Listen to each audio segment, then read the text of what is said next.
There's a film with Will Smith called Collateral Beauty. If you watch it, you will cry. I know I certainly did. It's a really tragic story about a guy played by Will Smith, and he loses his child. And he goes on a journey to discover the concept of collateral beauty.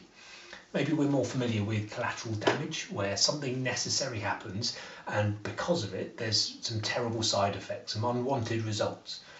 And we can see that at the moment with measures that are necessary to contain the coronavirus.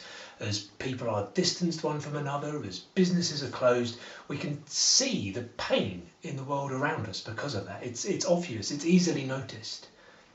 But the idea of collateral beauty is that even in the very worst of times, beautiful things can also come into being. Things that didn't exist before, things that weren't there. Or maybe things that have always been there, but we never noticed them. Beautiful things can be created and revealed even in the midst of tragedies. And at the moment, we are in some of the hardest times we've experienced as a nation for generation. And we know it's going to get harder. That as we approach the peak of this virus, the personal, the social, the economic fallout is only going to get worse.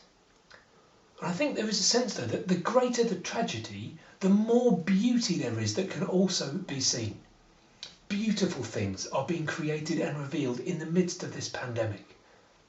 It's beautiful to see people having a go at new stuff as they try to stay in touch in really deliberate ways. It's beautiful to see the real appreciation that there is for those who serve our public, especially those frontline health workers and their courage and their servant heart as we all come out and applaud them at 8 o'clock on Thursday evenings. That's beautiful. And Christians have a word for collateral beauty. We say redemption. That no matter what happens, no matter how terrible something might be, when we look for God in the midst of it, we will find him. He'll show us his purposes and how they're being worked out despite everything else that's going on. And we see that in the Easter story.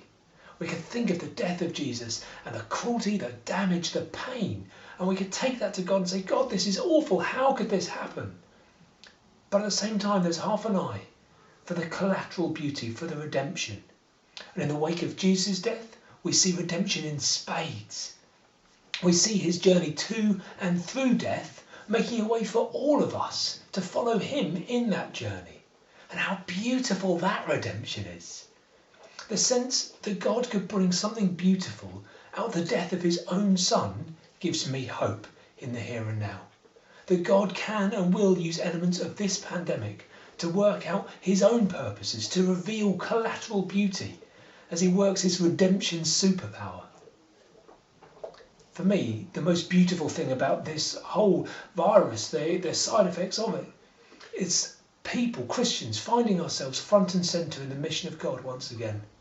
Because in the past, maybe we've given the wrong impression, like God's mission was somehow about getting people into a building. And maybe, as Christians, we hoped that people would join in with an activity on site and they would encounter God for themselves there. And there's lots about our buildings that are wonderful and that's a good thing. But there's a flaw in that plan as well, in that sometimes we gave the impression that church was a building, not the people. That the mission of God was a programme rather than people serving one another in love, in the power of the Spirit. And maybe you've heard it said in the past, or maybe you've said yourself, church should do something about the hungry or the poor. And I know I've used that phrase, and sometimes when I have used that phrase, it's almost been code for someone who isn't me should do something. And in the past, maybe there was a risk that we overcomplicated the mission of God. We saw the chance to serve someone in Jesus' name. We saw a chance to show the love of God, and the thought process went something like this. We should set up a group. We should run a program to meet that need, to meet that person. So we start thinking, gosh, I need a date, I need a time, I need publicity, I need a rota, I need a budget. And oh gosh, what if no one comes? Oh, never mind, I won't do it. But when Jesus was asked what it means to love our neighbour, he told the story of the Good Samaritan. That story of spontaneous, generous, costly compassion. That one-to-one personal care in individual kindness. For Jesus, that simple story of one-to-one care was exemplary. How beautiful that in the face of all that's going on, there are more neighbours loving one another. What redemption, that when the most complicated bits about church have been stripped away, we're left with this precious pearl, this valuable treasure, as we love one another. That as we love our neighbours, it completes the mission of God in a way that surpasses programmes and projects. When this is all over, let's not lose that.